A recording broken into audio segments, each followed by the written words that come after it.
வணக்கம் நண்பர்களே. மார்னிங் எதாவது சாப்பிடலாம் அப்படின்னு சொல்லிட்டு ஹோட்டல் பக்கத்தில் இருக்க ஒரு சின்ன ரெஸ்டாரண்ட்டுக்கு போனோம். ஆக்சுவலாக அது வந்து பார்த்திங்கன்னா burger restaurant. Burger, juice, coffee, tea எல்லாமே கிடைக்கும். ஆக்சுவலாக எல்லாமே பார்த்திங்கன்னா கூலிங்காக தான் கிடைக்கும். டீ, காஃபி எல்லாமே கூலிங்காக தான் கிடைக்கும். ஹாட்டாக கேட்டோம்னு வச்சுக்கோங்களேன், அது கொஞ்சம் வித்தியாசமாக இருக்கும். நம்மளில் குடிக்கிற மாதிரி டீ குடிக்க முடியாது. ஸோ பர்கர் சாப்பிட்லான்னு சொல்லிட்டு பிளான் பண்ணோம். ஆக்சுவலாக பார்த்திங்கன்னா நம்பர் கஷ்டம் தான். வெறும் ₹100 தான் ஒன் பர்கர். ஆக்சுவலாக இதில் வந்து சீஸ் யூஸ் பண்ண மாட்டாங்க, ப்ளஸ் மைனஸாக யூஸ் பண்ண மாட்டாங்க. சாஸ் மட்டும் தான் வைப்பாங்க, இல்லைன்னா சில்லி சாஸ் அந்த மாதிரி வச்சுருப்பாங்க. ஆனால் சிக்கன் பார்த்திங்கன்னா ஃப்ரைட் சிக்கன் தான் வைப்பாங்க. அதான் இருக்கும்.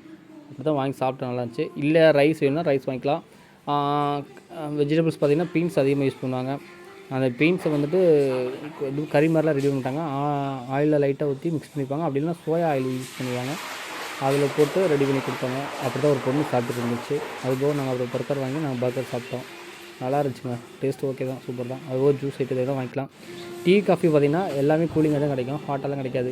ஆனால் ஆக்சுவலாக பார்த்திங்கன்னா சைனா வந்து டீக்கு ஃபேமஸ்னாங்க. அந்த டீ வந்து பார்த்திங்கன்னா வெறும் இலையாக இருக்கும். அதை வாங்கி நம்ம ஹீட் தண்ணியில் போட்டு யூஸ் பண்ணிக்கிறோம். நாங்கள் அப்படி தான் பயன்படுத்திக்கிறோம்.